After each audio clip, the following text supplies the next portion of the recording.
250 years in the making. A new documentary, The American Revolution, will premiere next month. The film shines a spotlight on the Revolutionary War era.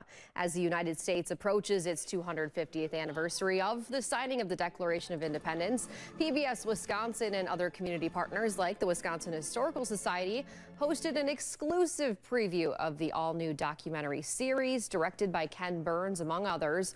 Over 400 people filled the historic Al Ringling Theater in Baraboo tonight to watch part of the upcoming film. Ken Burns is America's great public historian in the narrative of historical films and bringing those stories to life through movies of archives, photographs.